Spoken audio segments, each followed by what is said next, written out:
Bonsoir Eric, merci d'accueillir à nouveau les Malouins dans la course pour une révélation historique pratiquement, un pan de l'histoire très méconnu des Malouins eux-mêmes.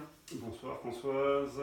Oui, effectivement, puisqu'on va parler du champ de tir qui existait sur la plage de Rochebonne, la plage du Minic.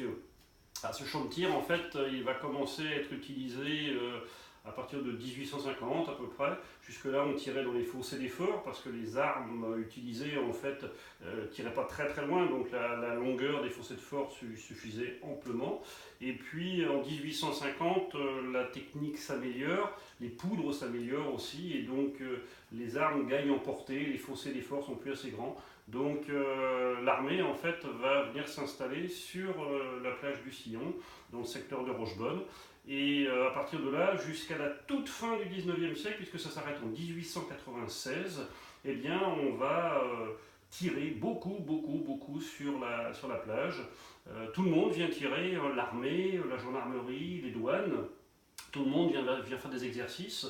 Et donc ce qui fait qu'aujourd'hui, quand quand il y a des marées en fait importantes ou quand il y a des tempêtes, le sable s'en va. Et bien sur certaines zones, on arrive à retrouver en fait des balles de plomb, hein, comme là. Voilà, comme il y a il y en a un ici. petit échantillonnage ici sur la table. Hein. C'est impressionnant tout de même, tout ce plomb qui remonte là. Et oui, tout à fait. Et alors, là où c'est intéressant, c'est qu'en fait, on est presque dans l'enquête policière, hein, puisque on va, en fonction des projectiles retrouvés, eh bien, savoir à quelle période ça a été utilisé. Donc là, par exemple, on a une balle ronde, eh bien ça, c'est des balles qui seront utilisées jusqu'en 1860 à peu près. Hein. Après, on va avoir des balles expérimentales, comme les deux grosses que j'ai ici dans la main. Donc ça, c'est utilisé aux alentours de 1850, 1860, 1870.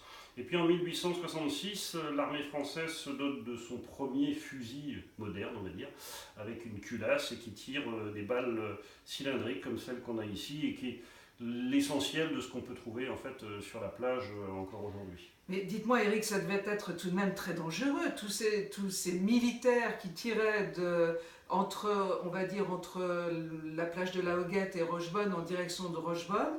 Oui, alors en fait, au départ, ils tirent toute l'année, et puis il va y avoir en fait des réclamations de la part de la population, parce qu'effectivement, ça devient un peu compliqué. Donc, au bout d'un moment, ils vont abandonner le créneau juin-septembre. En fait, tout l'été, ils ne tirent plus, de façon à ce que les gens puissent accéder aux plages. Mais alors par contre, sur la période donc, de septembre jusqu'à juin, là c'est quasiment à chaque grande marée, ils viennent pour tirer sur la plage. Donc il y avait effectivement tout un protocole de sécurité avec des fanions, avec des annonces dans la presse pour éviter en fait le plus possible des accidents. Il y en a eu, hein, il y a des gens qui se sont fait tirer dessus, ils ont tiré sur des maisons aussi, des choses comme ça. C'est vrai que bon, c'était pas tout à fait conciliable d'avoir au même endroit des villas en front de mer et puis des hommes qui viennent tirer au fusil juste en dessous. Quoi. Eh bien, Eric, vous nous avez fait découvrir là un pan de l'histoire très méconnu des Malouins. Merci de nous avoir fait découvrir Mais il y a de ça. quoi. Et puis à très bientôt. À la prochaine. Merci Eric, au revoir.